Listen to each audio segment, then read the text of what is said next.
So welcome to everybody who is in time. We will give a few another minutes for people who is still out but want to join us. Even now we already have our friends here from Poland, Slovakia, Cyprus, Serbia and Germany, and to look forward for a few more and then we start. So please have another few minutes before we start.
So while we are waiting, I propose to have a little activity and let's how to say, check what is the weather in the world now.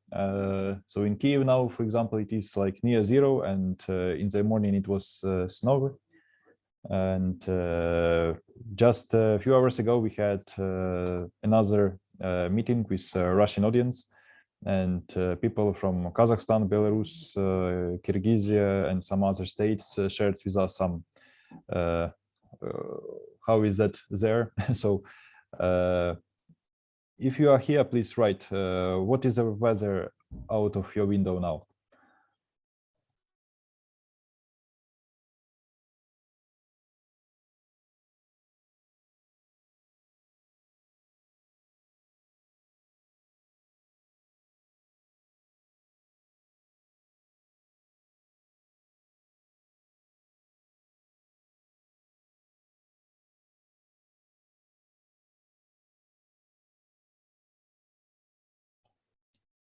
So we have already some replies. So in Poznan, Poland, it's a sunny day. In Belgrade, it's +6, so it's warmer than here. I will share with you some replies from other states. So in Kazakhstan, actually, it was the coldest. I think it's like -12 now.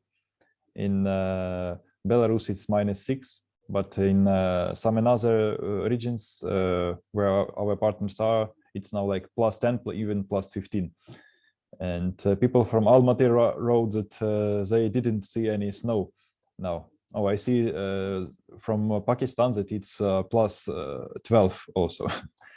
So we see that the weather in all parts of the world is now different, but actually what gathered us together is the topic of fertilizers. And actually quite expensive fertilizers is more or less the same in all parts of the world. So I propose to start our today's meeting. And what gathered us again is the topic of fertilizers and alternatives which can help us to overcome this problem for current season. So we will talk today about the fertilizers market, the biofertilizers market, and actually the instruments which we have to go through this difficult season. So I will start with some small presentation of the BTU company, just to remind for those who is first time with us who we are. So our mission is health and rich harvest on fertile soil. We produce microbial products for agriculture, and they include both biofertilizers, on which we will focus today, biostimulants, microbials for soil improvement, biopesticides, etc. So we implement those products into conventional technologies to improve the efficiency of there, or to deal with cost optimization for fertilizers, as we will talk today, for example, or into organic technologies, where we propose complex schemes for organic farmers to have, how to say, to deal with the problems which they have in the technology. And besides that, a very important part of our business and existence is popularizing of healthy land philosophy. It's we have a brand of healthy land. You can see here its adaptation to different languages, actually Ukrainian is the basic one, English, Bulgarian, Serbian, and I think we will continue it on another languages as well, because it's our philosophy. We care about healthy land, healthy technologies, and healthy agriculture, and healthy people as finally. So another thing is that BTU Center is a group of companies. Besides agriculture, we also work in medical direction and in direction of oil industry to bioremediate oil pollution from the land, etc. But main business, which and actually the focus of today is agriculture. And here we have more than 60 products. Most of them are organic certified. They are used in 18 countries for now. Important thing is that we propose our biologicals not only for farmers, but also for private use in agro shops, for hobby sector. And more than 3 million of small packages are sold each year where we are present. Also, we are like science-based, and we invented a private institute of applied biotechnology, which gathered nearly 20 scientists with different directions who work in laboratories to make diagnosis, R&D, and they help us to give qualified recommendations to our partners and farmers. So company is more than 450 people for now. We produce 10,000. We can produce 10,000 tons of biologicals per year, which currently are used on more than 4 million hectares. We do thousands of trials. You will see some more numbers today, but it's really our focus to prove each claim of our products which we give to them. So I already mentioned some directions of products which we propose. Besides that, we have some products for cattle farming as well, sticking agents, etc. So just small information about the products, and then we go to the topic. That it is about the approach which we have to the products.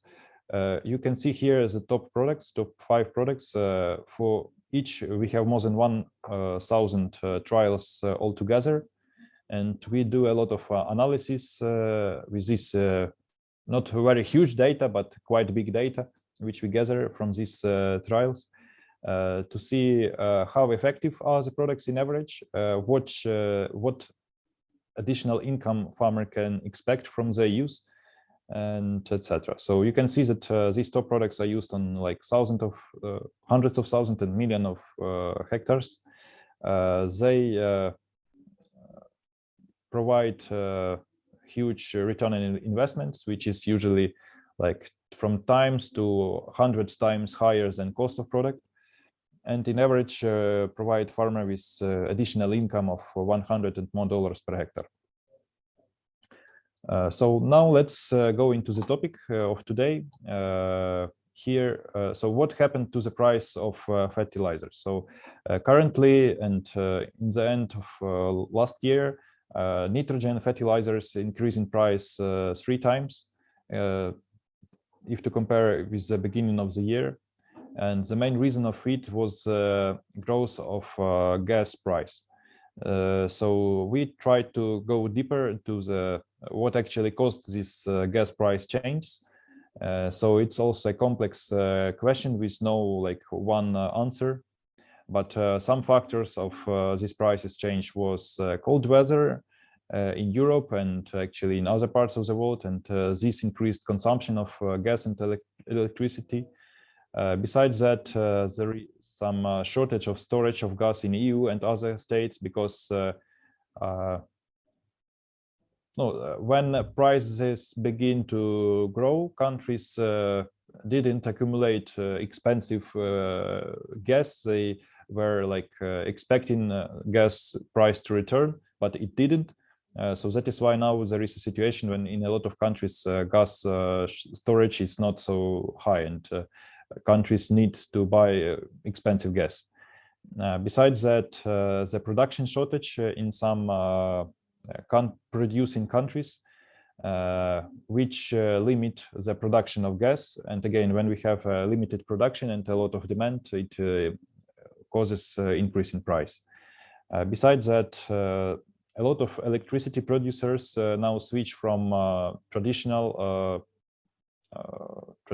raw materials as coal to more ecologically friendly, like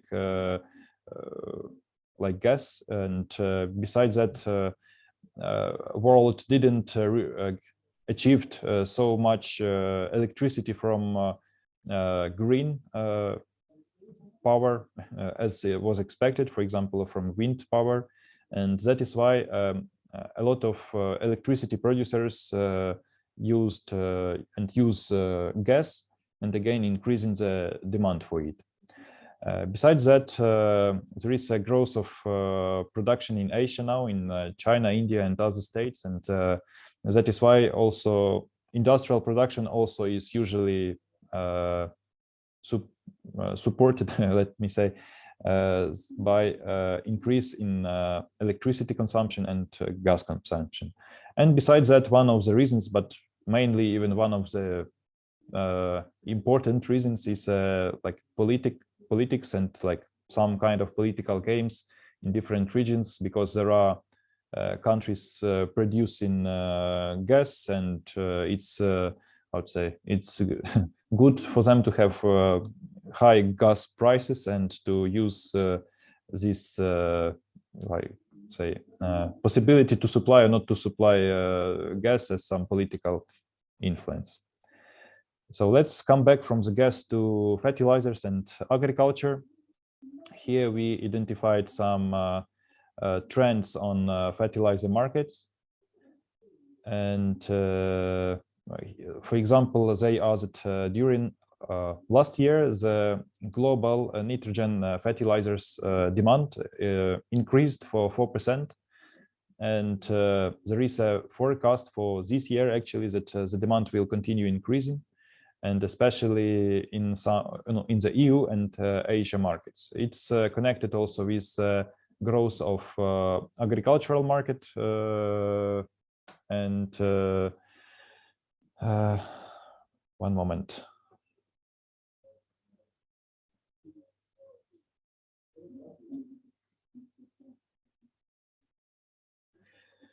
So I'm sorry. So agricultural market grow also, and of course, if more agricultural products are grown, then more fertilizers are needed. Besides that, there is a trend of change of structure of consumed fertilizers. Not even people change to complex fertilizers because they want to compensate some part of nitrogen the deficit by like other forms, and probably complex fertilizers price was not so highly increased because they include other components. Besides that, it's important to understand that there is a delayed demand for nitrogen fertilizers because in autumn, when the situation was unclear and the price of fertilizers begin to rise, a lot of farmers decide not to buy any fertilizers, but to postpone the decision to later, when probably everything can stabilize. But now situation does not come back, how to say, as it was 1 year ago. Of course, prices begin to slow down and begin a little bit cheaper on the peak period, but still they're expensive, and there is a deficit on the markets. So that is why it's evidently that in early spring there will be some deficit of nitrogen fertilizers on the markets, and this will increase prices as well. So I already told you about the fourth trend, about the price increase, actually the main topic of today. So next trend is increased demand and prices for commodities, which actually also stimulates growth of the market, because a few years ago there was a situation when commodities prices were like very low, and how to say, no, sometimes it was not so economically effective to grow some of the cultures. Now, when most of the cultures have increased prices to average, this allows even to compensate some part of the increased price of fertilizers, and to have a normal economy for farmers even with these conditions. So next trend is change of geography. So because earlier usually farmers choose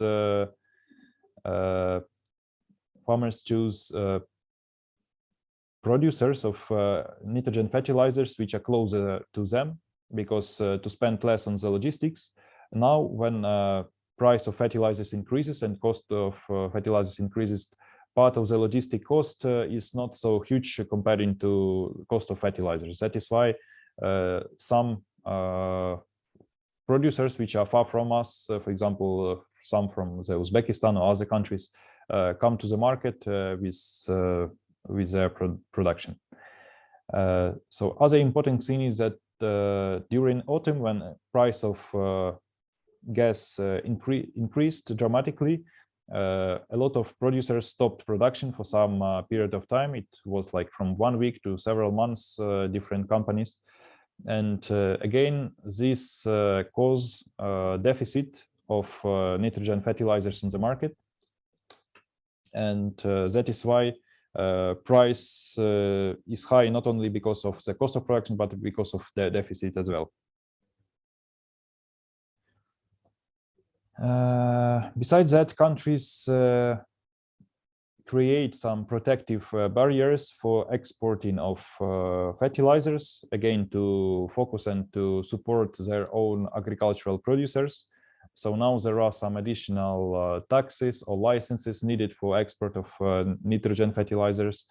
We see it in like China, Turkey, in EU, in Russia, in Egypt, and other countries. So if there are producers of nitrogen fertilizers locally in your country, then probably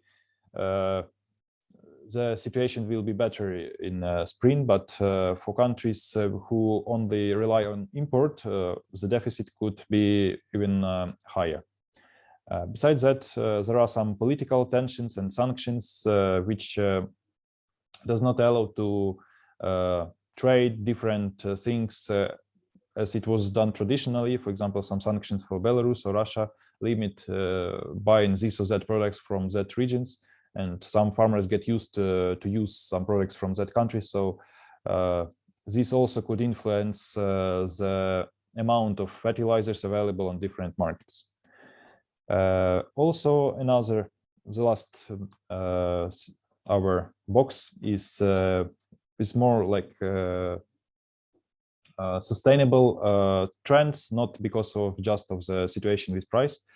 First thing is the Green Deal and other alternatives which support more environmentally friendly technologies.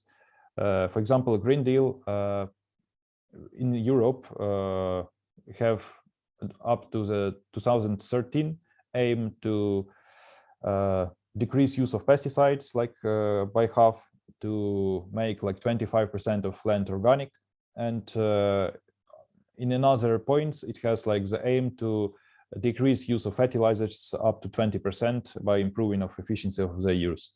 So current situation is actually very good actually for Green Deal, because with such price of fertilizers, of course, farmers will decrease the use. Another trend is popularization of biofertilizers, another topic of the day of us, because it is an instrument to compensate some part of use of fertilizers. to gain the same or even better yield, quality and quantity. And also important trend is increase of use of precision farming, when farmers can see which part of the field requires more fertilizers or less, and thus they can optimize use of fertilizers, no, use less actually, and to gain good result finally. And also farmers use more like starting fertilizers used during sowing and foliar fertilizers, which can be used later on to somehow go through this deficit of fertilizers in the beginning of the season.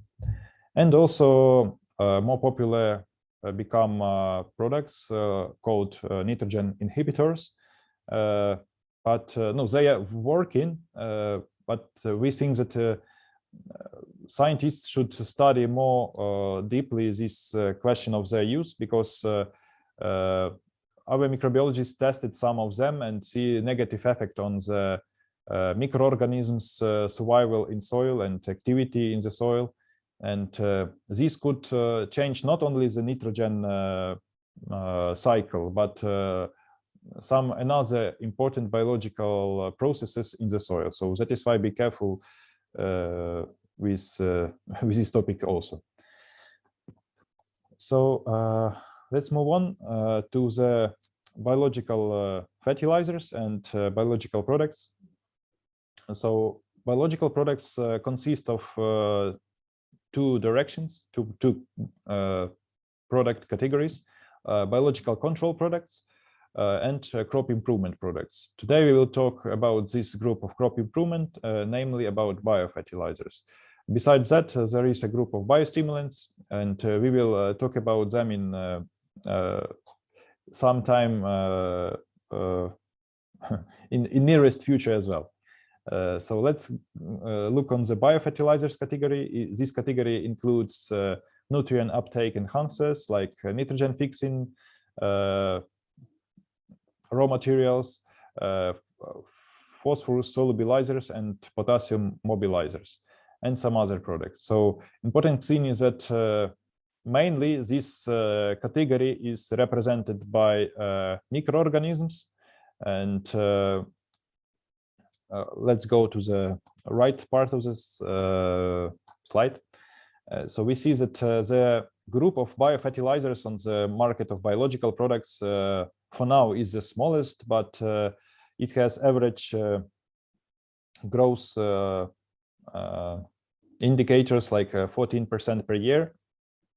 But I must say that my opinion is that this year it even can double, because in organic growth, when just people like step by step switch to like some biological alternatives, it develops like this. But now when we have a huge deficit and change of cost structure of growth, I think that this industry will grow much faster, and probably we will see like doubling on even more increase of this group in the future. Important thing is also to understand the size of the market. It's still not so huge, because if fertilizer market in total is like $170 billion, the market of biofertilizers, it's just like 1% of it, but it really can reach up to like 10, 20 or more percent of the market, because of its efficiency and possibilities. So let's move on. There are also some trends on the market of biofertilizer. Namely, there is more attention to this category, both from farmers but also from scientists. Here are two graphs which show the amount of scientific documents which are published per year in scientific journals. So if we talk about fertilizers topic, then we see that in average nearly 15,000 documents are published, but during last 10 years this amount increased 2 times. If we talk about the biostimulants and biofertilizers category, during last 10 years, the amount of data which go public is like changed 4 times. So the dynamics is 2 times higher for biofertilizers study in a scientific area. Besides that, here are some indicators of biofertilizers market structure. It's for US, but more or less I think it's relevant for other markets as well. So we see that first of all, market is developing and growing quite quickly. And another important thing to understand is that most part of the market is nitrogen fixing products. For now, it's like nearly 70% of the market. And we see that even with the growth of the market, it is expected that nitrogen fixing product, nitrogen improving product will have the main part of the market of biofertilizers. But we see that phosphorus and potassium mobilizers develop as well. Interesting thing is that according to this source, we see that the main way of applications of biofertilizers is with seed treatment, with soil treatment, maybe with something like 25–30%. But I think that this structure will change in the future, because if we want to get really good nitrogen fixation in field, bacteria need to have more space, not only the seed zone, but to have like more wide territory to work with. So here we show some main stimulus of use of biofertilizers, like before the situation, current situation, and now. So if before the main reasons were like, farmers always want to get more and more yield, and it's logical that if they continue increase in linear the amount of fertilizers used, this will not cause yield increase, how to say, accordingly. It's like this. There is some point when it's not important how much fertilizer you will add, yield will not grow. It cannot even go down because of the toxic effect. So this is one of the reasons of use of biofertilizers, which can help gain more yield to get the potential of the plant with the same level of fertilizing. Another thing is accumulation of insoluble nutrients in the soil. It means that year by year, farmers use fertilizers, and only some part of that fertilizers can be used by plant. Another part is accumulated in the soil in like form which is not accessible to plant. So if farmers use biofertilizers, they can get access to that part as well. So third thing is ecological impact. You know that sometimes fertilizers can be flushed to groundwater, and also use of some organic fertilizers or synthetic ones can cause some greenhouse increase in the atmosphere. So again, there are some regions, for example, in Germany, where there are limitations for use of nitrogen fertilizers in some periods of time, or in general, especially in the regions where there are a lot of animal farms. And sometimes farmers cannot use the fertilizers rates which are like recommended to them, because they are just it's just forbidden. So in this case, they also can use some biofertilizers to compensate the lack of fertilizers for plants. Another stimulus is organic farming development. It's a technology philosophy when farmers cannot use conventional fertilizers, so they use organic fertilizers, and also they use the potential of the soil and biofertilizers to reach that potential. And as I told before, the EU initiatives to decrease amount of fertilizers and soil quality initiatives and strategy to optimize technologies to stop degradation of the soil and etc. So all these stimulus remain for this year, but they come on the second page. First page is first of all the price of fertilizers, which increased both for nitrogen fertilizers, but for others as well. Sorry, Roman, do everybody see me?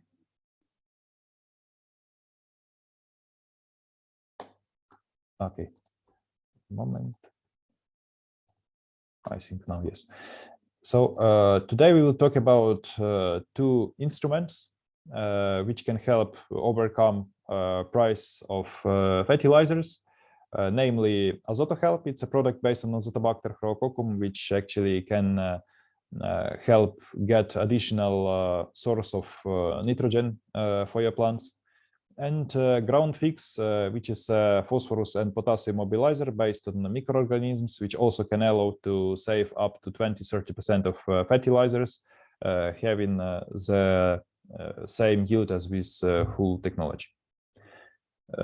So I wish you, how to say, interesting information to get useful data to be prepared for this season. And also I want to announce that this is the first webinar from the series of webinars which we plan to do. Next webinar is planned in 2 weeks about the another source of nitrogen, the inoculants for legumes, symbiotic microorganisms, and about the mycorrhiza. But today again we focus on nitrogen and phosphorus and potassium. So where to find more information, please subscribe to our page on YouTube, on LinkedIn, on Facebook, and check news on our website where we try to inform you about our events, and also we publish latest developments, latest studies in important topics for biologicals in agriculture. We are not so, how to say, the audience of today is not so huge, so we can turn on the cameras to see each other, to have more interactive communication. And also what I want to say, that there will be a recording of the webinar which we will share with you, and materials as well. So and in the end of each presentation you can ask your questions to our experts, and we will inform you, try to answer all of them. So now I give a word to my colleague, Volodymyr Krut. Probably you have seen him either in your country or on the YouTube, because he's our expert in a project simply about microbes, where we tell in simple words the important processes in which biologicals participate in soil and in agriculture. So please check this course on YouTube if you didn't see it yet. So Volodymyr, please. Turn on the video, the microphone.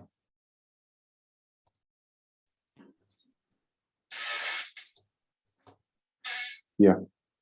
Hello to everybody. I'm glad to see all of you here.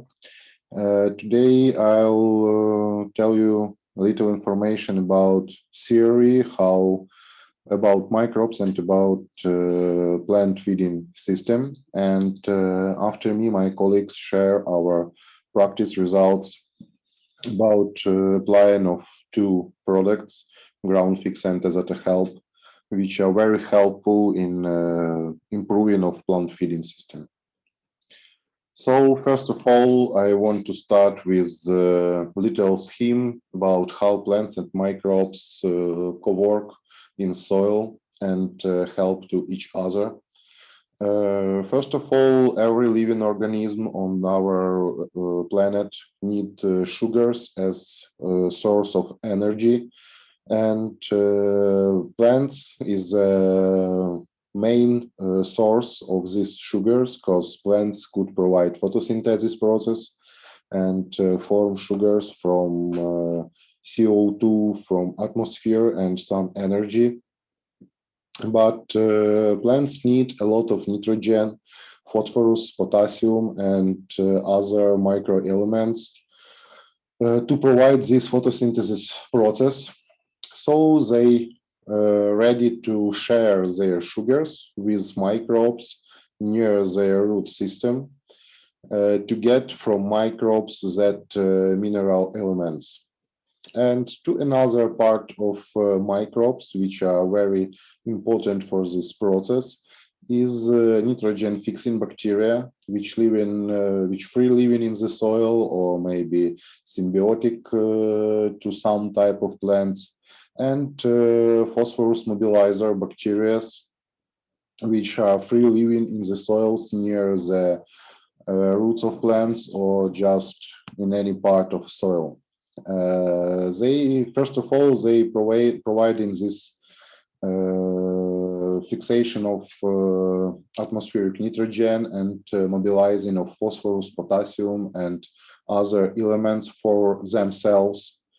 But all these elements which accumulated in their cells became available for plants when their cells die.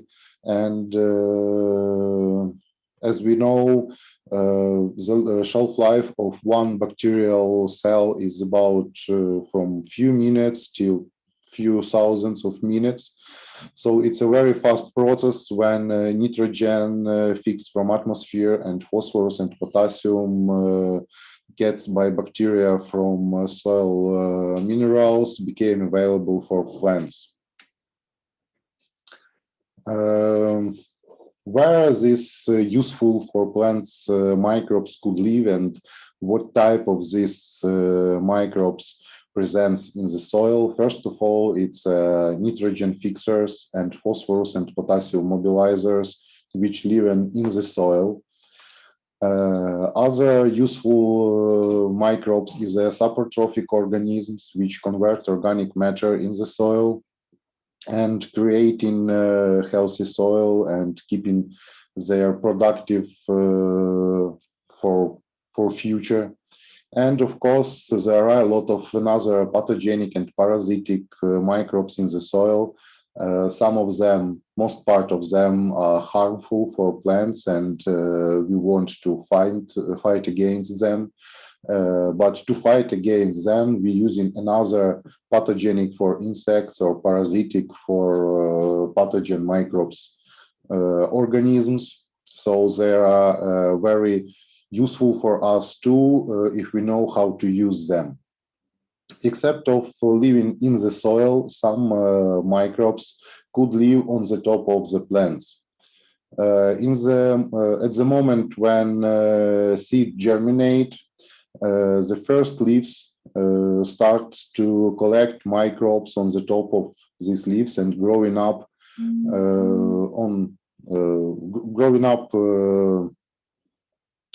to top of the soil, and they carrying these microbes on the leaves.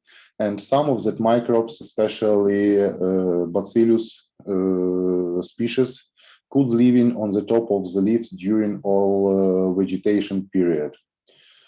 We have to understand that on the top of the leaves, bacteria couldn't fix nitrogen from atmosphere or mobilize phosphorus, because these processes could be provided only in the soil.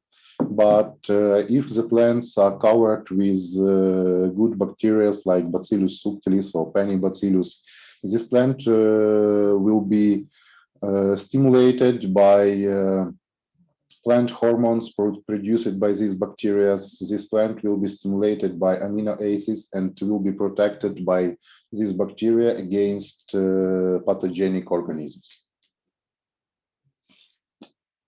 So let's speak about nitrogen, and there are a few ways of enriching soil with this element. First of all, it's nitrogen fertilizer. We can apply it in big amounts, and it's a very fast way to feed our plants. But we know that a big amount of nitrogen fertilizer in the soil stopped the process of nitrogen fixation from atmosphere. And except of this, we have another bad influence of nitrogen fertilizer on our soil quality, because a big amount of nitrogen lead to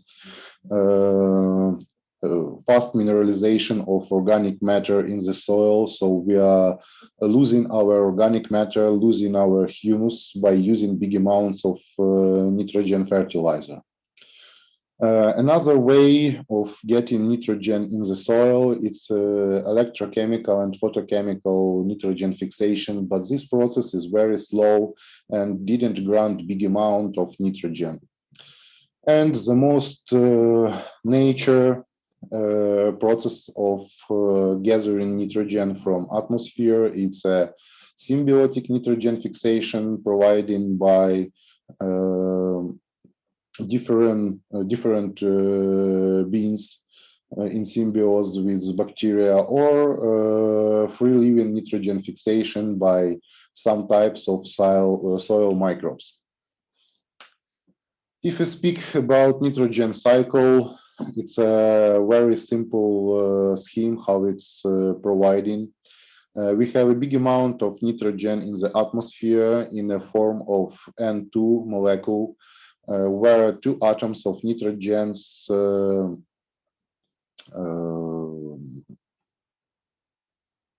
connected to each other with very hard connections.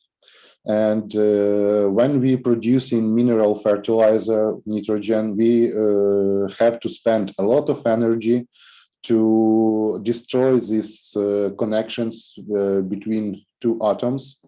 And that's why we have to spend a lot of gas to provide, to produce nitrogen fertilizers. That's why they became more and more expensive these years.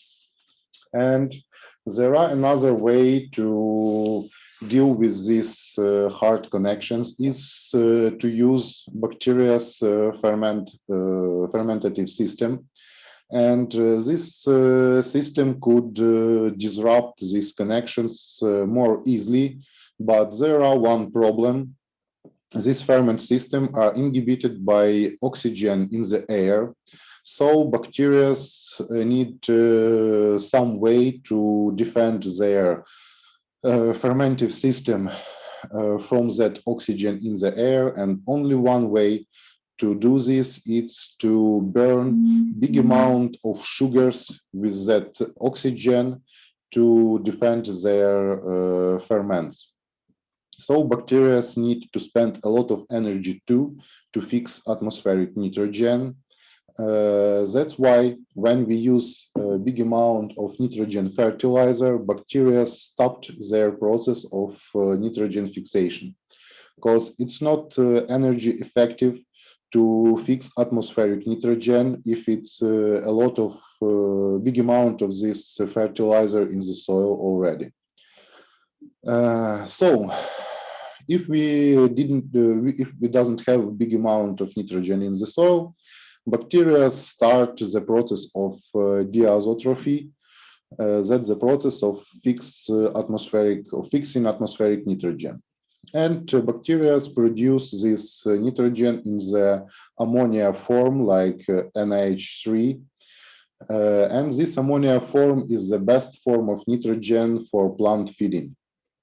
Plant could get this ammonia, they produce their amino acids, they produce their proteins from that amino acids, then animal feed with these proteins and getting atmospheric nitrogen from the plants.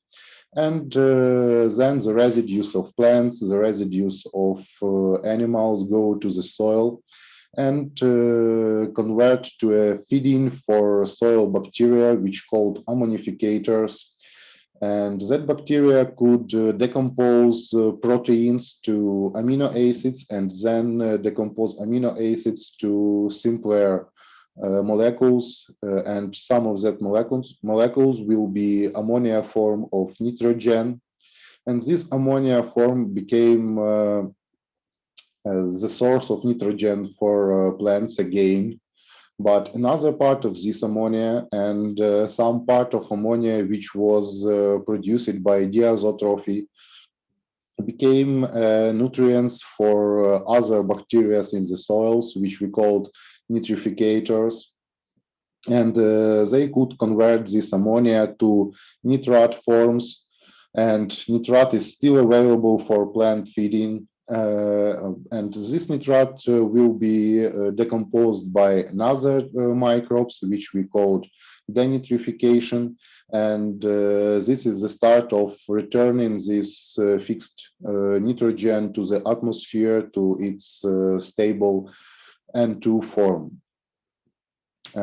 So when we use any nitrogen fertilizer, we just include this form of nitrogen to this nitrogen cycle. And the problem is that when we use ammonia fertilizer or nitrate fertilizer, we just feed the next group of bacteria which will decompose this form of nitrogen. We stop the process of diazotrophy because they didn't need to spend their energy, but we feed another group of decomposer of this form of nitrogen. And when plants and microbes used all this fertilizer, the situation will be the next. Diazotrophy bacteria will start fixing atmospheric nitrogen, but we will have a very big amount of nitrificators and denitrificators in the soil, which will be used this ammonia very fast. And we create the bad conditions for plant development by using big amounts of nitrogen fertilizer.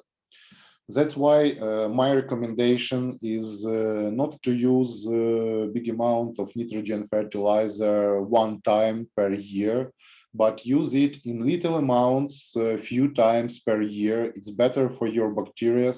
It wouldn't make problems for nitrogen fixing bacteria like Azotobacter to fix atmospheric nitrogen, and it's more useful for plants to get nitrogen few times in little amounts per year in some crucial moments for any crop. If we speak about free-living nitrogen fixers, not only Azotobacter or Rhizobacter could fix atmospheric nitrogen. All living organisms need nitrogen, and a very big amount of soil microbe species could provide this process. The most active of free-living nitrogen fixers is different types of Azotobacter, but except of them, there are a lot of their relatives like Enterobacter and Enterococcus who can fix atmospheric nitrogen. Some type of Bacillus could provide this process, and a very big amount of other types not known for us bacteria could provide this process in the soil.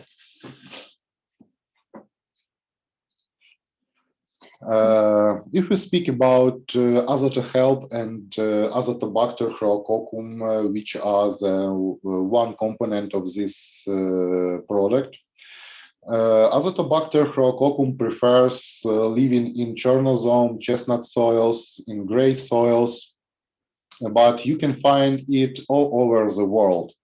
So the best soils is Z3 type, but it still will be working in any other type of soil with different effectiveness. Of course, Azotobacter need a big amount of phosphorus, of calcium, of potassium, and other micronutrients to provide in the process of nitrogen fixation. The best pH for nitrogen fixation process is about 7.5, but this process will be still possible at pH from 4.8 till 8.5. Of course, in the lowest and highest level of pH, the speed of nitrogen binding will be the lowest, and the highest speed of this process will be in the neutral pH. Azotobacter need big amount of moisture. It's a hydrophilic bacteria. You can, as usual, find it in waterlogged soils, including rice fields. And the little amount of moisture in the soil will slower the process of nitrogen fixation. And of course, the bacteria need a big amount of available organic in the soil, especially sugars from plants' root systems, to defend their fermentative system against oxygen from atmosphere. Except the process of nitrogen fixation, azotobacter is very useful for plants in another ways. First of all, as azotobacter want to live near the big healthy plant which produce big amount of sugars, azotobacter evolutionary studied how to influence plants to growing up faster, to growing up bigger. Azotobacter could produce plant hormones like auxins, gibberellins, and cytokinins. Auxins stimulated plants to growing up physically. It's contribute to input nutrients and water. It inhibits leaf wilting and stimulates cell division of the plant. Cytokinins regulate cell division of cells, and morphogenesis, not growing up, but differentiation of these cells to different organs of plant. It stimulates transport of nutrients into the cell and slow down leaf senses. And gibberellins is a very important plant hormone which promote flowering, promote seed germination and formation of fruit and seeds. How we can oppress azotobacter in the soil? First of all, the problem is the lack of mobile organic matter in the soil. So low humus soils and soils with bad covering by crops will be not so effective in nitrogen fixation. High concentration of fungicides and some another type of pesticides is suppress azotobacter too. High content of heavy metals is a problem for azotobacter, but as usual, it's a problem for all living organisms. Changes in air composition, high amount of oxygen will be problem, and very little amount of carbon dioxide in the atmosphere will be problem for azotobacter. Very acidic soils, it's a big problem for this process too. And of course, it's a little amount of moisture and very high temperatures during plant vegetation will be problem for nitrogen fixation. Does it help work under condition of suppression? Yes, it still be working, but not for nitrogen fixation, not for nitrogen feeding of plants, by like growth stimulant for plants. It caused with that plant hormones which could be produced by azotobacter and which are already contained in the product, and by producing of azotobacter some amino acids which are very helpful for plants too. How does it help influence on agrocenosis in general? First of all, it's by grants a big amount of free nitrogen to agrocenosis. And these nitrogens are used by all living organisms in the soil, not only plants, by other bacteria too. And another way, it's improving the absorption of nutrients by plants, because Azotobacter herococcus could produce organic acids, amino acids, could produce polysaccharides, which are very helpful for plants to get any nutrients from the soil. Increasing germination of seeds due to presence of gibberellins in the preparation. Stimulation of root system development and higher part of plant development due to presence of other plant hormones in preparation. Strengthen the immunity of plants due to presence of vitamins group B in the preparations, and due to better nutrient absorption of plant. All these moments will make plant immunity stronger against different pathogens. Of course, increasing plant resistance to stress factors by producing polysaccharides. If we speak directly about AzotoHelp, it's a preparation with a very high titer, about 1 milliard colonial forming units in milliliters. The rate of application will be depend on type of application and on that effect which we want to get by using this preparation. And my colleagues will tell about this more later. The shelf life of this product is about 12 months with the temperature from 4 till 10 degree. This is a living organism in this product, and we need to keep it in cold conditions. So now let's speak about other elements, about phosphorus and a little about potassium.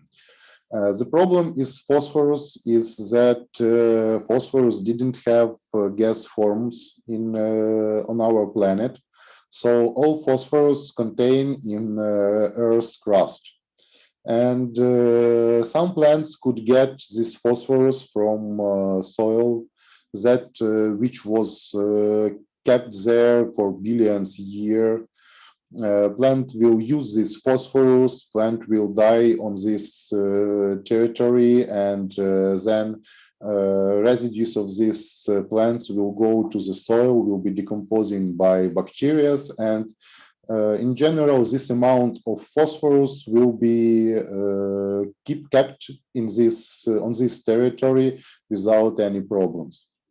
But when human come to the field, starting to growing crops, gathering yields, and then move these yields somewhere, we get some problem, because with these yields we gather phosphorus from this territory and moving it to our tables, eating this phosphorus, and that then with our waste, this phosphorus moving to world ocean, and we starting to feel lack of phosphorus on our fields. So we can get some phosphorus from phosphorus fertilizer, which are gathering somewhere in the mountains by digging big holes. But it's not the answer for problem with phosphorus, because these amounts of phosphorus will be available not for whole years, and in some time we will get the problem with phosphorus fertilizer.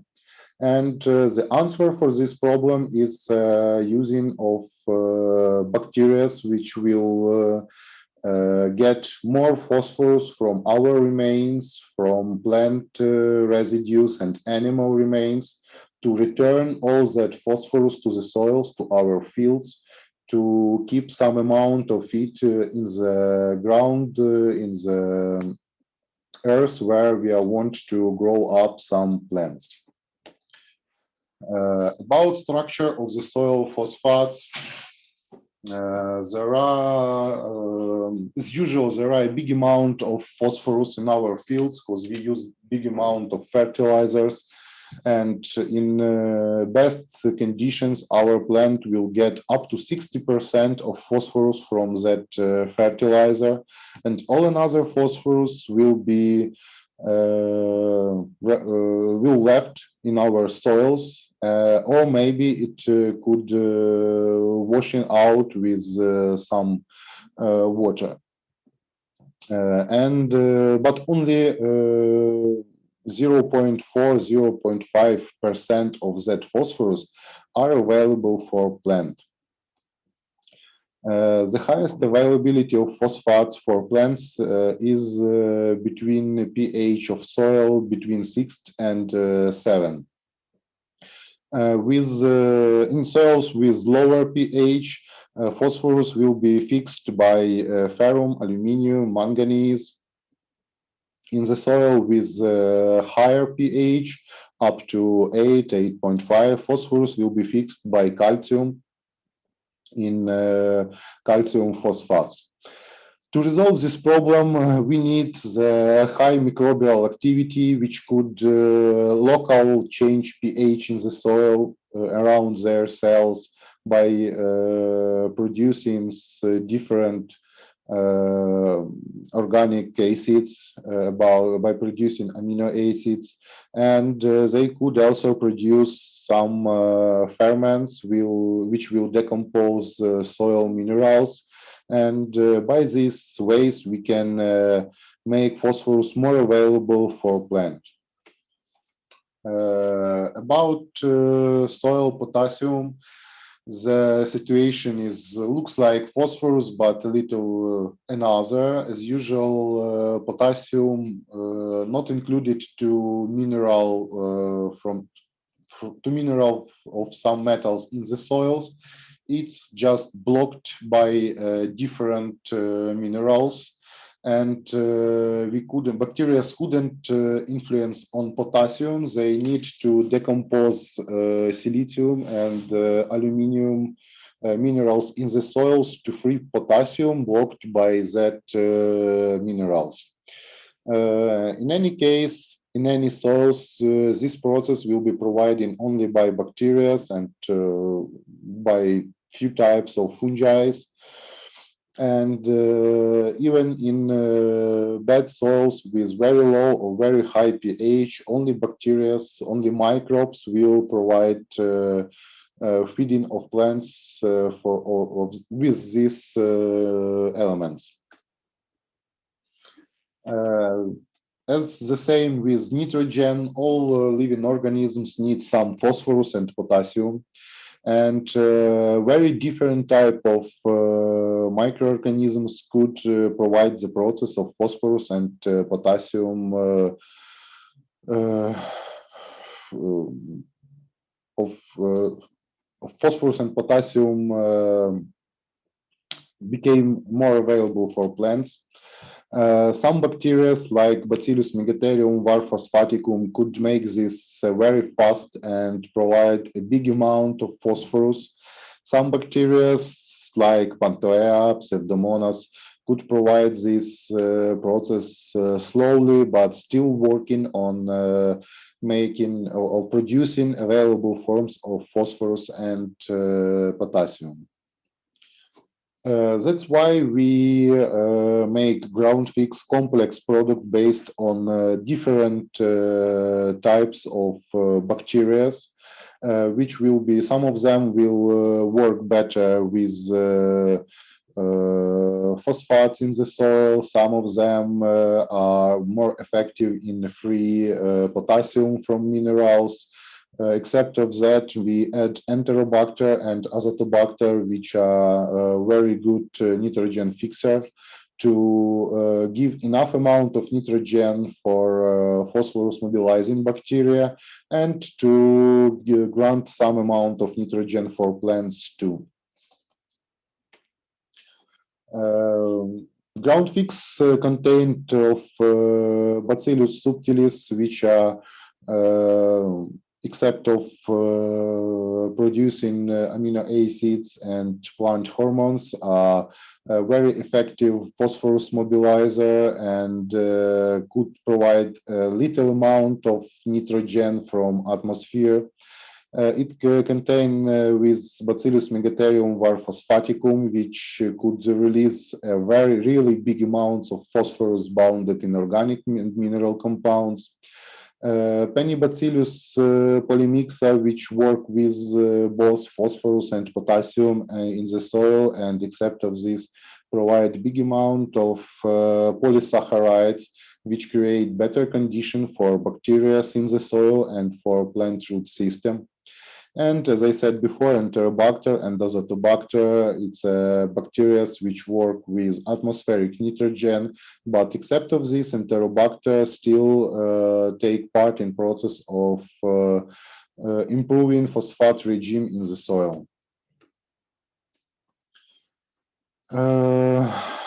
Functions of ground fix, it's first of all, like a little resume, it's ground fix functions is mobilization of fixed soil phosphorus and potassium and transformation it to accessible for plants form. And it could increase the amount of mobility phosphorus in the soil up to from 16 to 41%, and potassium from 5 to 16%, which depend on the type of the soil and weather conditions. Another function is increasing the assimilation of bioorganic elements from mineral fertilizer by plants, and that's why we can increase the effectiveness of our fertilizer by 0.1 to 0.5 times. Ground fix has a very positive after effect in agrocenosis, because providing big amounts of available form of nutrients in the soil have a good influence on all other microbes in the soil. And by all these functions, ground fix give us possibility to reducing the application rates of mineral fertilizers by 30% without lowering our yields. Or of course, if we have some problem of with fertilizer, we can still reduce it in bigger amounts, but we have to understand that we even with ground fix, we couldn't compensate the amount of elements. Ground fix will help us to use that elements what we have more effective. Another resume about ground fix, it's about its influence on the plant. Ground fix stimulates the seed germination and development of roots on first steps and leaves of the plants by getting bigger roots. This will increase the plant resistance to stress, increasing the availability and rate of intake of nutrients and nitrogen from the atmosphere to plants, will increase all other biochemical processes in the plant, increase plant immunity and stress tolerance.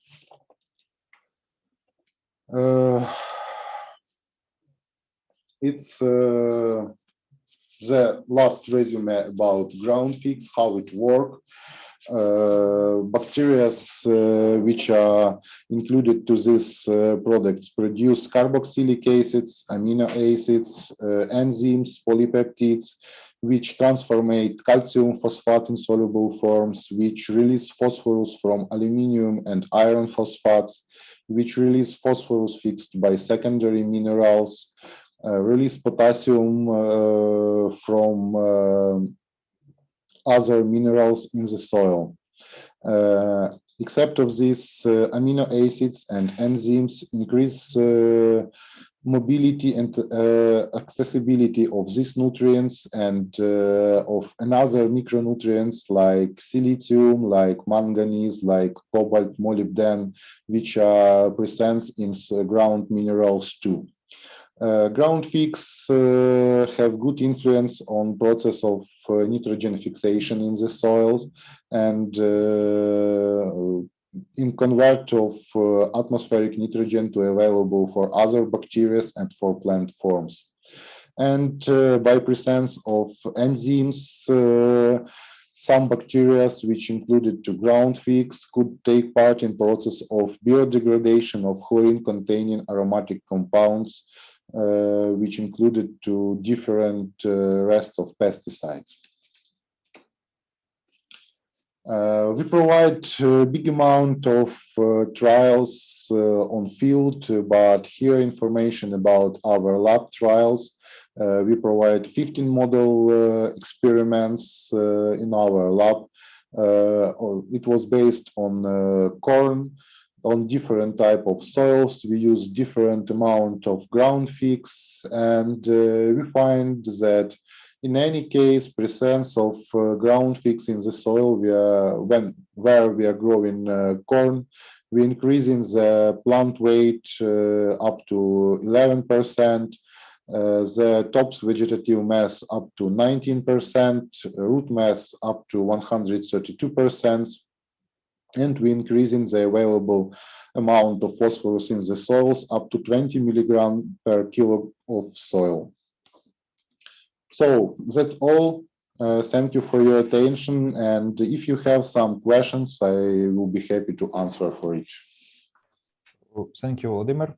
Here are some amount of questions.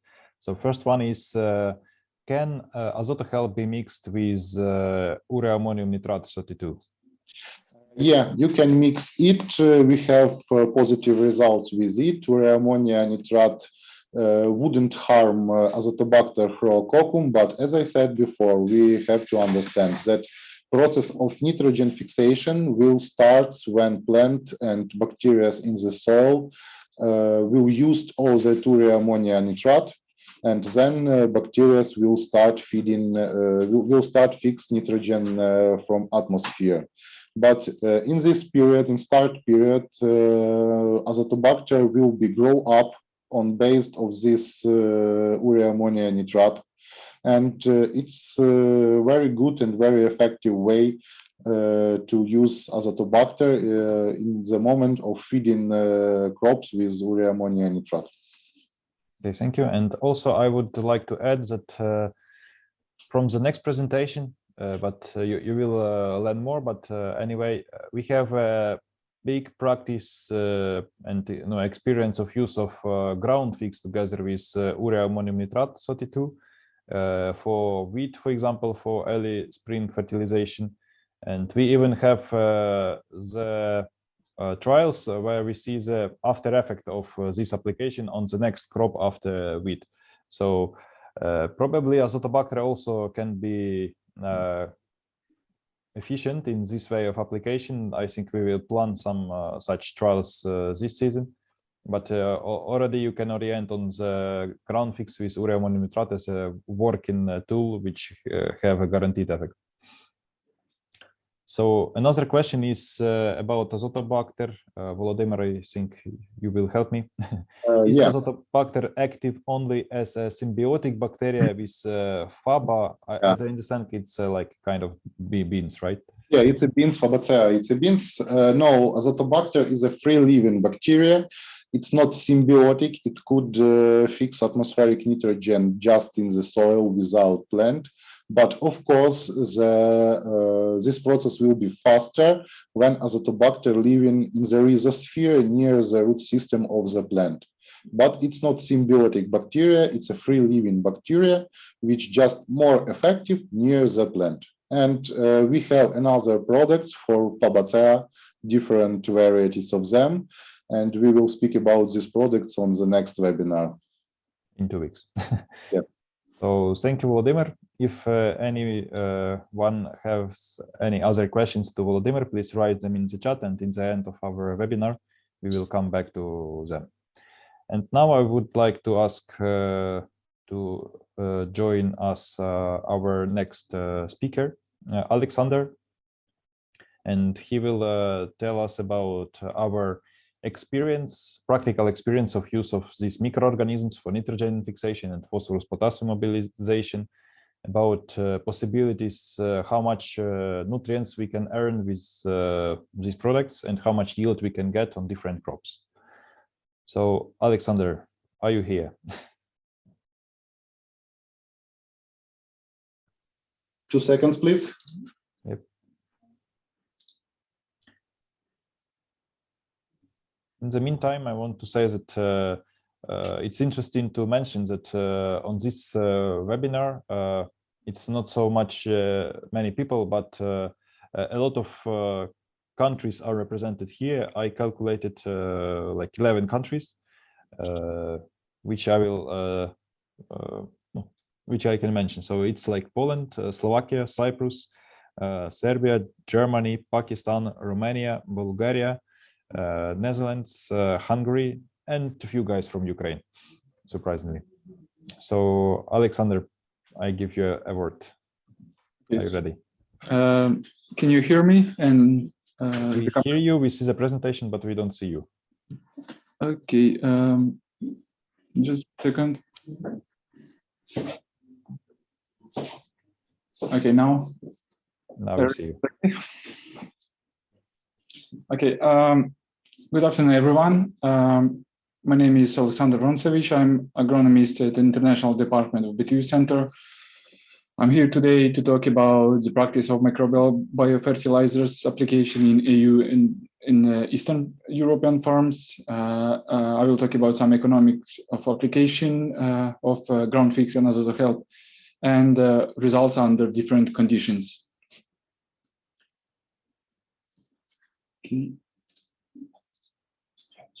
Okay, so the first product is azoto help. This is by preparation. Mr. Volodymyr already said this is based on Azotobacter chlorococcum, natural nitrogen fixing bacteria. So I want to focus your attention more on the shelf life of the product.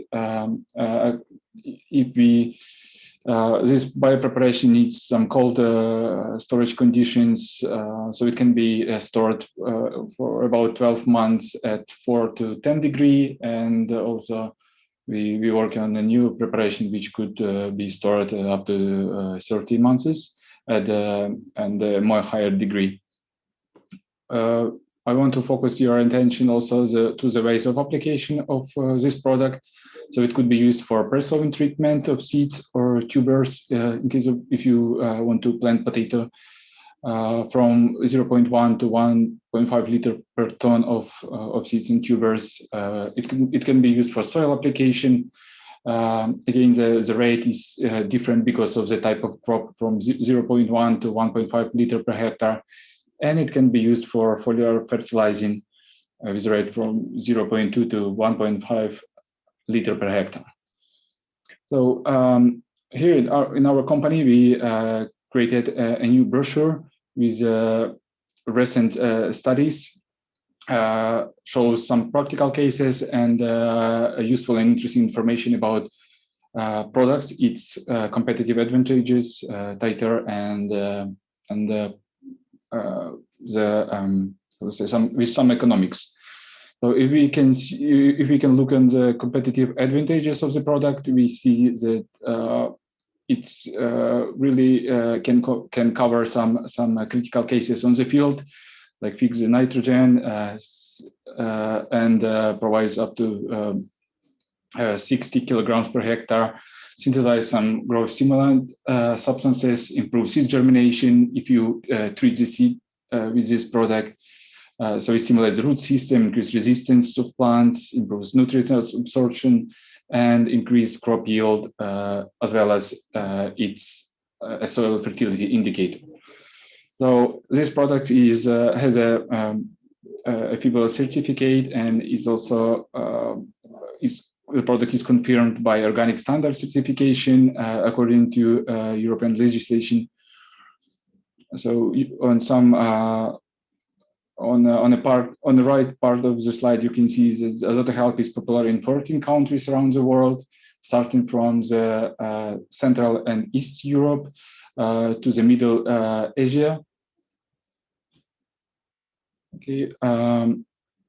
So on this slide, you can see, yeah, of course, the ways of application of the product, as well as how we calculate the rates of application for different crops. So this is important questions in case of economy, and because of the different technologies on farms. So the first practical case was done in Germany, in Gerden, with the crop is winter rape.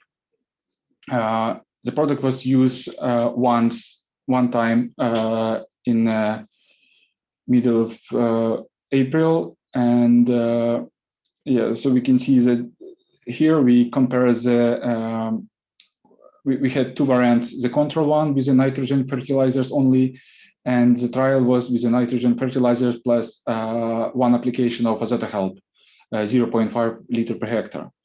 And what kind of result we get? You can focus your attention on a second. You can focus your attention on this green spot. You can see the difference in between the, I would say, only fertilizers use and fertilizers plus Azoto Help gave us almost 300 kilograms per hectare of rapeseed. So it's about 7.2% plus to the yield compared. And you can look at the pictures how it was in real life.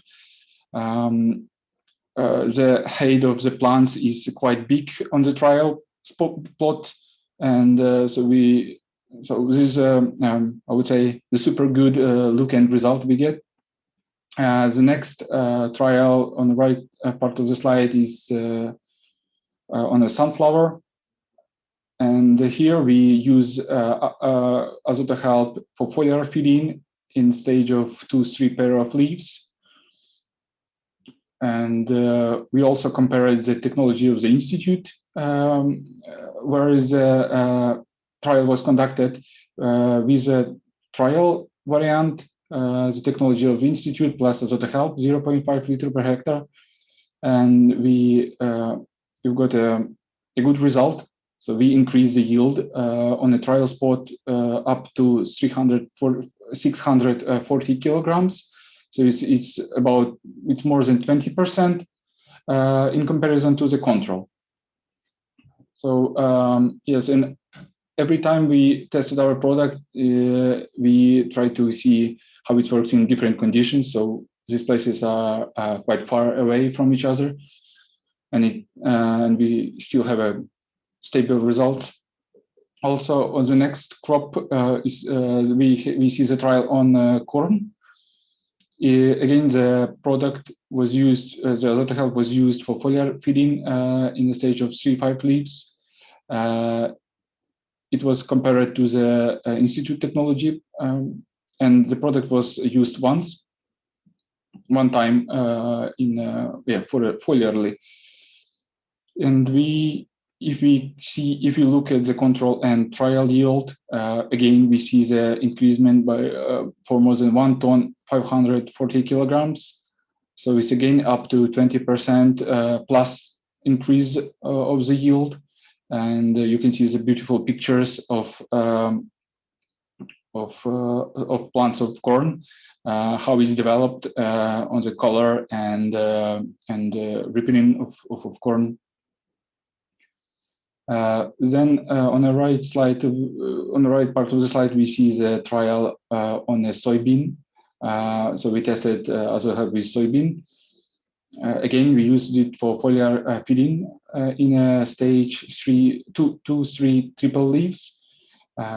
Here, on the control, we use the technology of the institute, and in a trial, we use the technology plus our inoculant Rizoline, and Azoto Help plus our adhesive agent, and we've got good results. So we see that this product can be combined and can provide increasing of the yield up to 230 kilograms. So it's about 9.4% plus to the control yield. So the next slide, we can have a look at the trials done in Germany. On the left side, so the product, the AzotoHelp was used three times plus to the farm technology in comparison to the control, which include only farm technology of nutrition.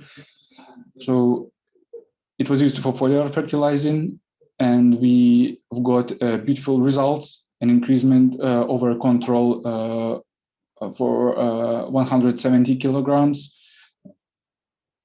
And also we see the second variant of application of product for press-sowing seed treatment.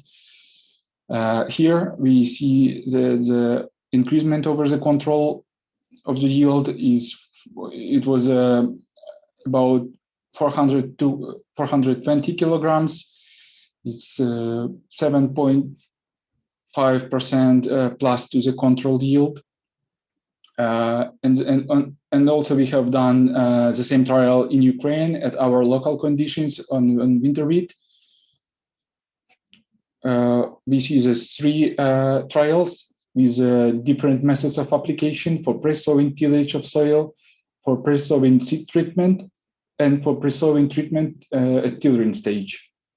And in all trials, according to the Institute technology plus AzotoHelp, 3 liters per hectare, 1.5 liters per hectare, and the third trial with AzotoHelp, which was used twice, we see the stable results.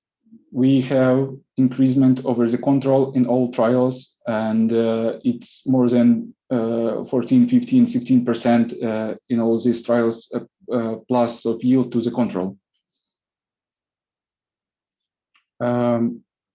The next slide shows us the trial in Germany on potato. Here we use our product to treat the potato tubers. So the trial was the farm technology plus AzotoHelp, which was used once, and in comparison to the control technology. Trial shows us the increasement over the control, so the good amount of yield plus to the control is 4 ton 900 kilograms. It's about 10%. And also the important things that I had to notice that our product increase the quality of product of raw material, especially the product increase the percentage of starch because as we know the price for starch at local market in Germany is quite high. So this means the farmer earns a lot of money by improving the quality of raw material, and as a result getting more income. So the product, in this case, the product is cost efficient. On the right side of the slide, we see again the trial on potato, but here we use the product 3 times. We use it for treatment of potato tubers at shoots and before blooming, in comparison to the local farm technology.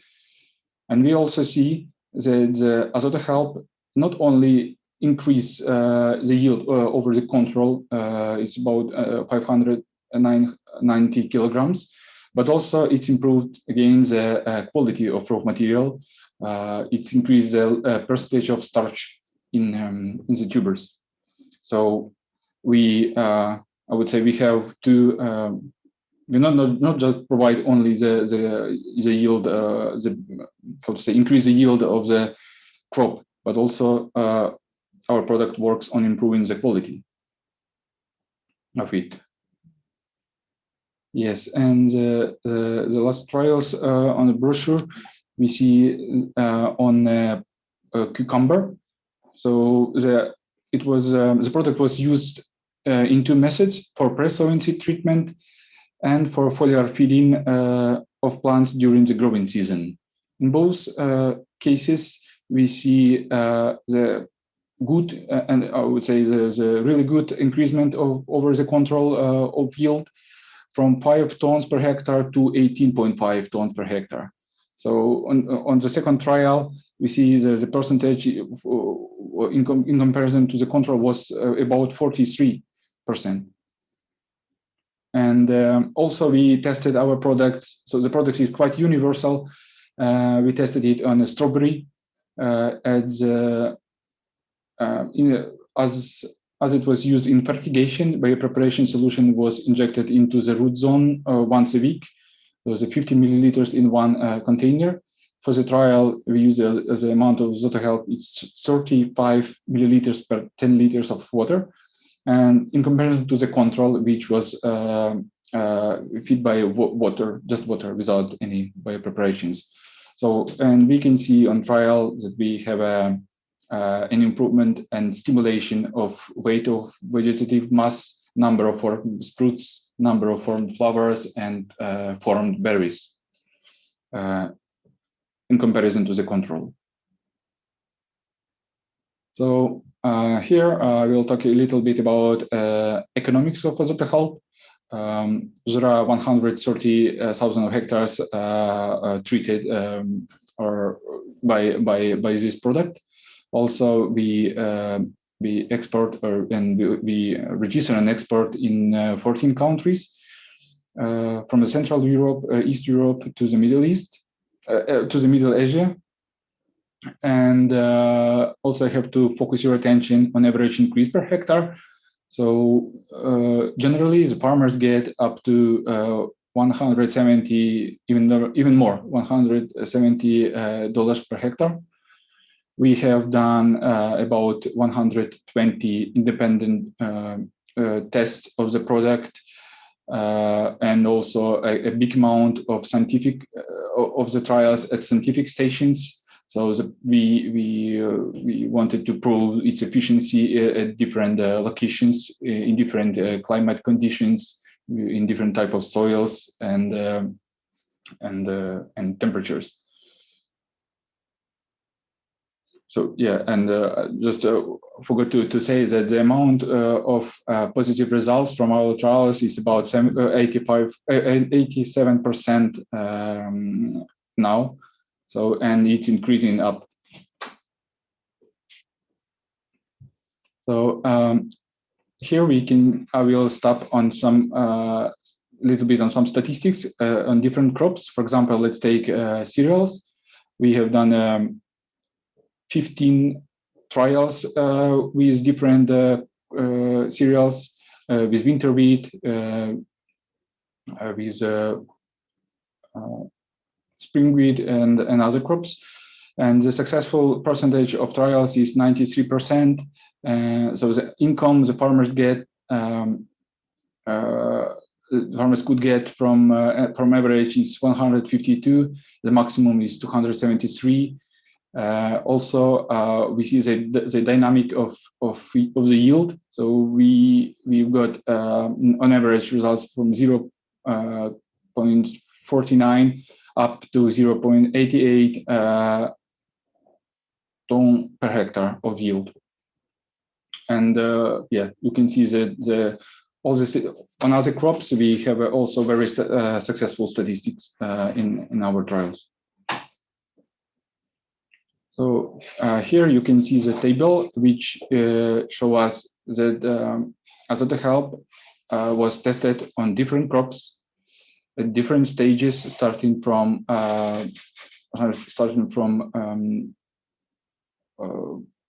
basic treatment at the beginning of vegetation to the more latest stages, and also as you can see the place of performance. The product was tested at different climate conditions and locations, and if you just focus your attention on the column increase ton per hectare,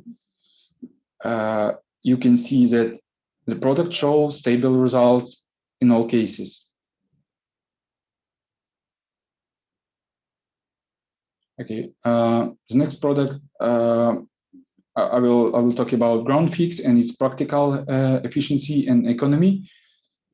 So this product also can be stored up to 12 months at 4 to 10 degree and 6 months at from 10 to 15 degree. And we work on the more stable product that could be stored up to 30 months at more higher temperature. Here we, on the next slides, we will prove that the product could really reduce the consumption of fertilizer by farmers up to 30%. And there are 3 ways of application of this product within main cultivation or before seeding, from 3 to 5 liters per hectare, and also for as a nutrition together with urea ammonium nitrate from 2 to 3 liters per hectare. And it can be applied into the row when seeding with lower doses with lower rates from 0.5 to 0.75 liter per hectare. So here I will also explain a little bit of some statistics. So there are 150,000 of hectares of lands, of agricultural lands treated by ground fix. So it's quite popular product, and we and farmers work with this product in 11 countries, starting again from Central and East Europe to Middle Asia. We've done a huge amount of individual trials and also a quite big amount trials and tests were conducted at research stations to prove its efficiency, and where is 86% of positive results. The farmers can get up to 100, even more, $175 per hectare of additional income of use because of the using of ground fix. Yeah, and here also we can have a look that this product were tested at different type of crops, and it's the efficiency of trials done. For example, let's take a corn with 60 trials, and successful efficiency of these trials is 88%, and average income is for 137, maximum $335 per hectare. If we just calculate with a yield, so on average it's from 0.53 to 1 ton, 300 kilograms. So this is like give us improvement that the product works well, even more than well. I would say this is the best product for different type of big crops. Ground fix.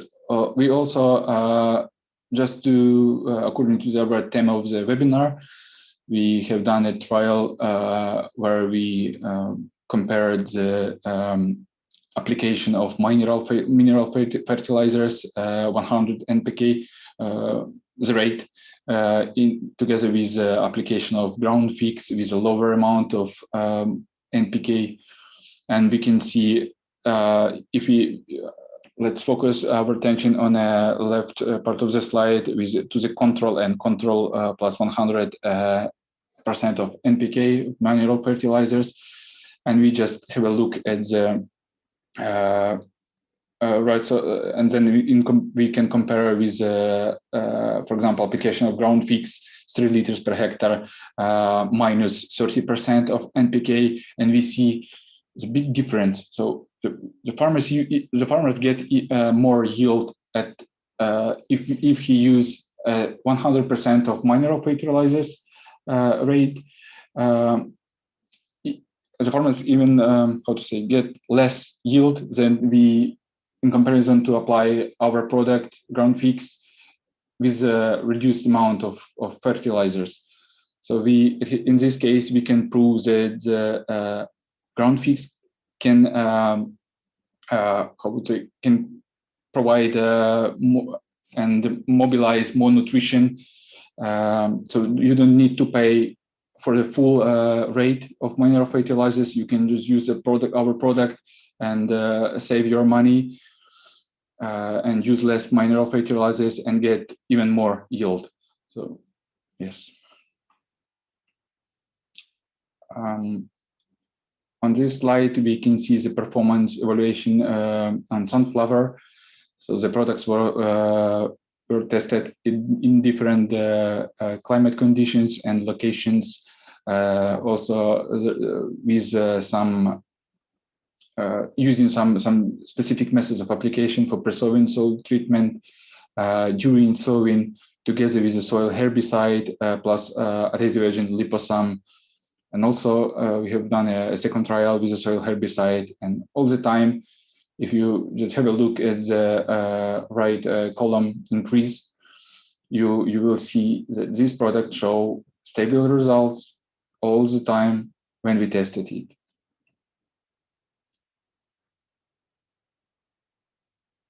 So again, this is another statistics, and you can see it's about to use this to use ground fix on corn. At different methods of application, starting from basic soil treatment to pre-sowing soil treatment, treatment of preceding crop with the after effect, and raw fertilization during sowing and application in the row. In all cases, even depending which method of application you prefer, or the farmer you use in his technology, we see the stable results. So here is the practical case, the study on corn. It was this product were treated by we see the we use this product. The application method is early spring fertilization. The pre-crop is winter wheat, and the product was used together with urea ammonium nitrate. And we see with a rate of applications 3 liters per hectare on winter wheat. And we see the after effect in maize. If you just have a look at the bottom of the slide, you can see the yield on a trial plot and on a control. And the increase to the control was about 460 kilograms of raw material. Yes, the second case also was done in the application of ground fix and urea ammonium nitrate. But here we see the application method is incorporation in the row and 9-leaf stage with a rate 3 liters per hectare. And again, we see, if we compare the yield of trial and control, we see that the application of its mobilize not only mobilize phosphorus and potassium, but also provide additional increase to the control of yield is 260 kilograms. So it means additional income to the farmer. So here is we have some results of performance relation of ground fix on winter wheat. Again, at different locations with different methods of application, starting from the basic to soil treatment to early spring fertilization, pre-sowing, cultivation, treatment with ground fix, and we can see not if we apply the product at different locations for different crops with different methods of application, it's show again the stable results of increasing the yield to the control, starting from 200 kilograms up to 1 ton, 460 kilograms. Okay, and here is we conducted a study on winter wheat with application method early spring fertilization, and again the ground fix was used together with urea ammonium nitrate with a rate of 3 liters per hectare. And if we just have a look at the variant trial to control, we see the exchangeable acidity, organic matter content converted, and mobile phosphor and potassium are increased, even hydrolyzed nitrogen. So this means the product works well. It's mobilize and help plants uptake more nutrients, and as a result, increase the yield to the control. And we can see it's up to 720 kilograms according to, in comparison to the control on winter wheat. Here we have a very interesting slide, which is give us information about efficiency of ground fix bacteria and microorganisms used working in the soil. So the forecrop was winter wheat, and fertilizing system was it was about urea 200 kilograms, ammonium nitrate 100 kilograms, NPK 16-16-16 plus plus some amount of sulfur. And we see that if you just have a look at the bottom table, on a first column, need for the formation of 1 ton kilograms of production of raw material. So the normal need, I would say the general need is 25 of nitrogen, 10 kilograms of phosphorus, and 20 kilograms of potassium. And we also can see, if you just have a look at the right column difference, you can see these numbers show us how much ground fix provide nutrition of each of these macro element. And then there's a vegetation, and also we can see that it's not only provide I would say the high amount of nutrition of potassium, kalium, and nitrogen, but also it's it helps plants uptake more, use more nutrients, and provide more yield. If we just have a look at the yield comparison with the control site. So it's on this trial we got up to 1,870 kilograms in comparison to the control.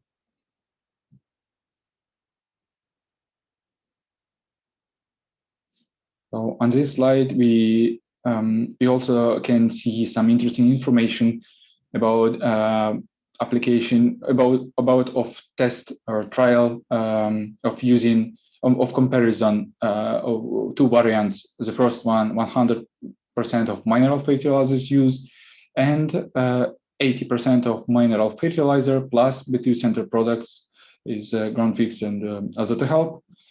And as a result, we can see that as a combination of these products, with application rate from starting from 1.5 for ground fix, and 2 times use of azote help with a rate of 0.5 liter per hectare, we've got an increased amount of starch. So it means the product increase the quality of raw material, and also we've got an increase to the yield. Is up to 4,720 kilograms. It's about it's more than 11%. And again, we see that the product works well in case of quality, improving the quality of raw material. If the farmer grow potato for the purpose of getting more starch from it, to sell, to proceed this the raw material and get more starch and sell it. So the products works well in this case, providing the high amount. So it's increasing the starch per ton of the raw material, and it's good for the farmer economy. Here we have some interesting studies when we see the study efficiency of applying both of these products together or applied separately, and we see that the product was tested and we wanted to see the effect of biopreparations on the growth, development, and yield on winter wheat at different application methods. So the forecrop was alfalfa sown in 2 years of use. The trial was done at the Chernozem, slightly podzol medium low Chernozem with low humus content from 2.8 to 2.9%. And also, I have to say that some little amount of fertilizers was used, and the seed rate was 5 million seeds per hectare. If we just look at all of these 7 trials, we can see that even in combination or separately, the products provide more yield because of how to say, of getting more nutrition to the plants or stimulate their growth. There are a few interesting cases, like we can see the ground fix use with a rate of 1 liter 0.5 per hectare plus azotohelp. Under pre-sowing cultivation, it shows the best result here. And also we can see that the application of azotohelp in a rate of 1 liter 0.5 for seed treatment gets also high result close to its combination. So this means that the products in combination do not suppress each other. So they provide a little bit more yield if in combination, but also each product by itself has a stable result and provides a stable increase to the yield. The next slide shows us how it was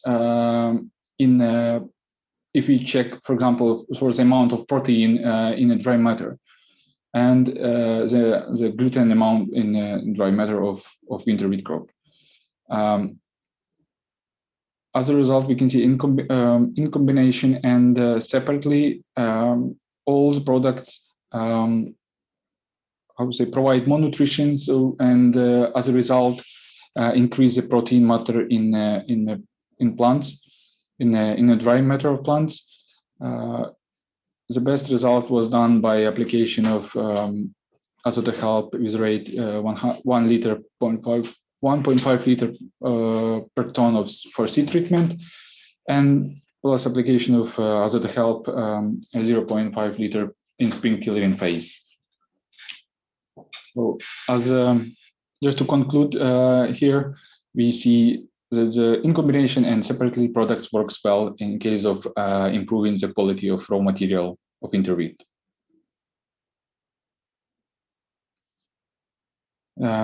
Here we again the last slide show us the difference in seed mass from one spike of winter wheat and in mass of 1,000 seeds. So the weight of it, and here the best result was done by ground fix with a rate of 3 liter per hectare in pre-sowing cultivation,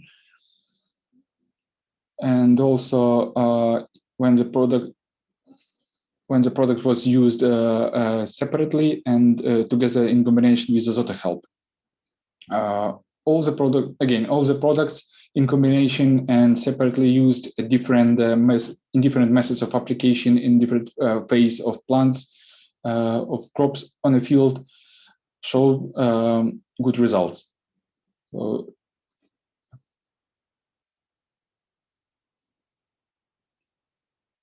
yes, here we see the influence of biopreparations on sunflower yield.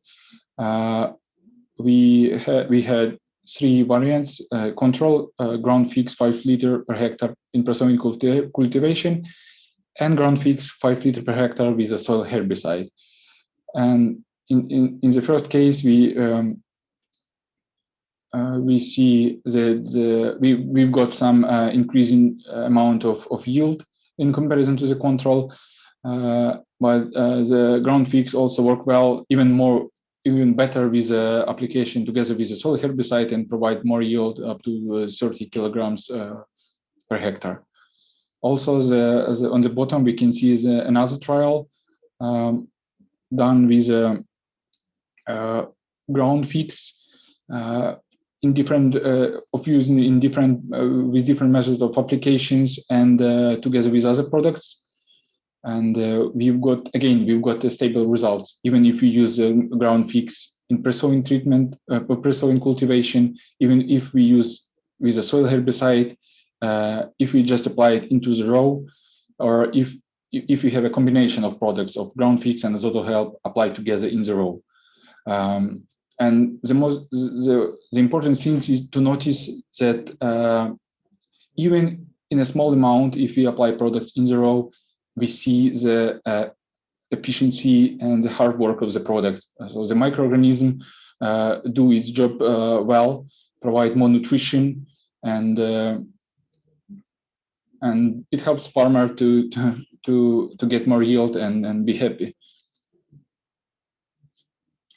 Just to conclude all the things discussed and statistics, and provide some general recommendations of application of this product.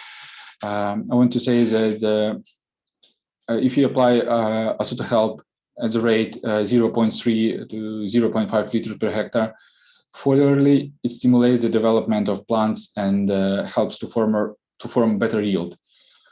But also we can have a look that the preparation can be used for tillage following by incorporation, for seed treatment, for foliar application with a different amount, and still provide stable results in increasing of yield. The treatment of winter wheat seeds with azoto help also show us that we can get high amount of yield or increasing to the yield at different climate conditions. The product can be significant. The foliar fertilization on winter wheat with azoto help 0.5 liter per hectare has a significant effect on winter wheat yield. And application of azoto help in combination with the ground fix is possible. So they do not disturb each other. They work well in combination, in solution, and this is a good and positive moment if the farmer decided to use both of these products together, because he wished to see some he wished to provide more nutrition, not only just to stimulate the plants or fix the nitrogen, but also if he knows that he has some amount or he used some amount of mineral fertilizers, if he wants to activate all this nutrition together. Yes, and also some general things to summarize about the application of ground fix and its methods of use. Ground fix applied in a rate from 3 to 5 liters per hectare under the forecrop ensures the increase of yield of the following crop without reapplication on the next year. So this is a very important point to notice. So the microbes, the microorganisms in the product ground fix works much longer than we expected, and this is a positive moment. And also the ground fix is stable in different soil and climate conditions according to the trials and practical cases that I showed before. And this product is quite universal in methods of use. It's for soil cultivation, it's seed treatment, it's seeding into the row together with the soil herbicide during inter-row cultivation. In all these methods, in all cases that we had, we see the stable results of efficiency. And ground fix can be used also with other biologicals and chemicals preparations after discussing this with the manufacturer. This is an important point because to avoid some some technical issues on the field for farmer. So it's better to how to say, to discuss. We can help and provide some technical information, instructions, if it's possible to combine our biological products with other one. And also we can say for sure that the using of ground fix, the farmer can reduce the amount of fertilizers, mineral fertilizers, up to 30%. So thank you for your attention. Yeah, and if you have a question, please ask, and I will try to answer. Thank you, Alexander, for interesting presentation. Really, we have much of practice, and as you have seen, we have like for both AzotoHelp and for ground fix, for both products, we have more than 300 trials, and you can imagine the presentation to show all of them. But we try to do some analytics and to show you the most interesting and up-to-date trials. So we had a few questions. I will also try to help to comment them.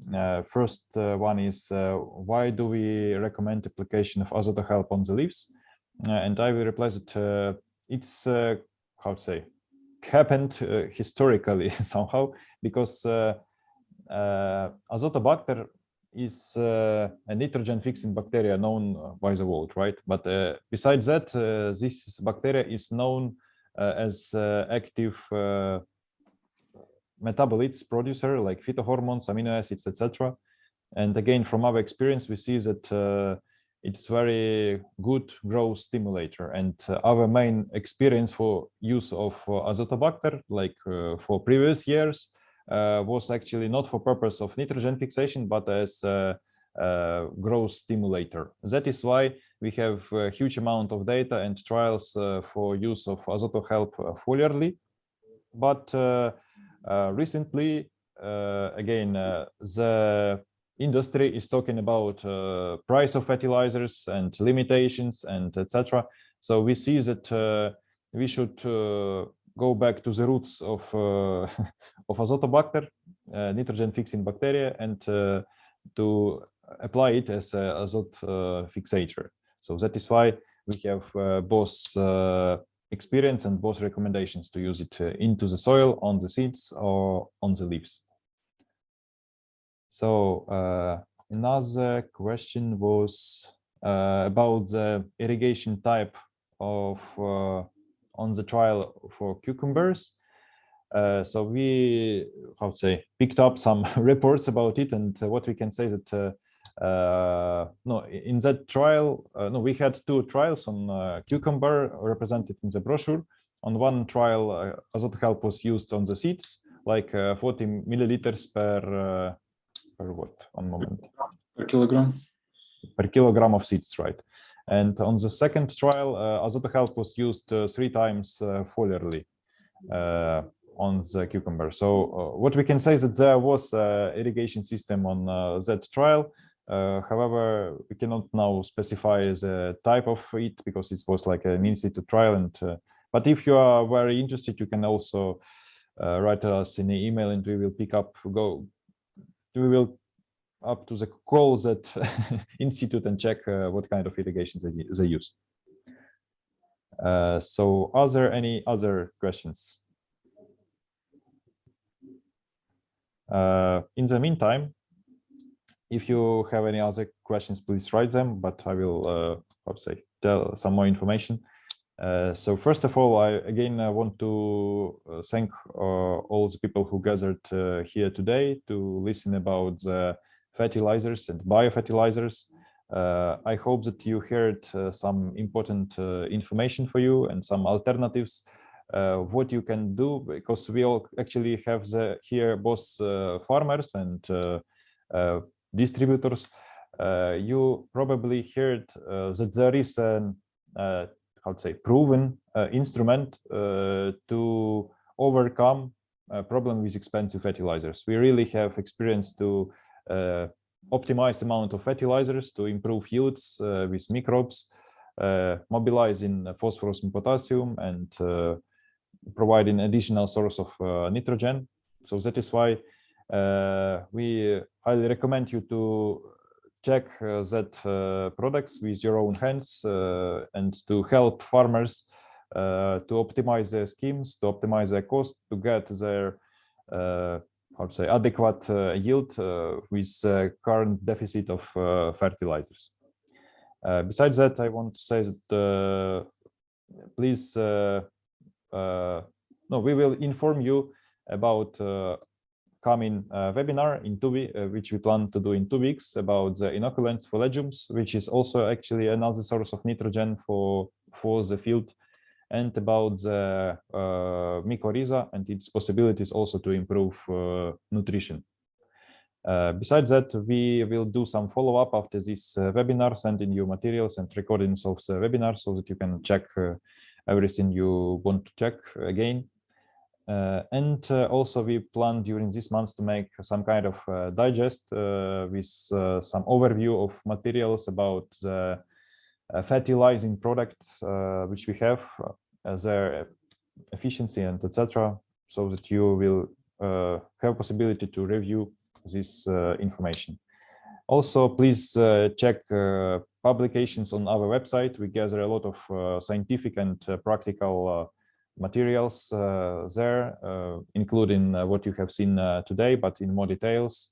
So if you have any questions in terms of application of any of the product, you also can contact us or our partners as well.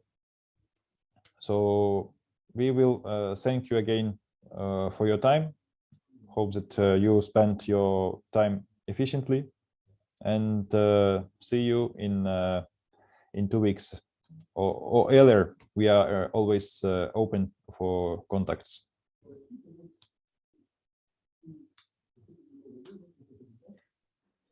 So now it's time to say goodbye. Bye. Have a nice week.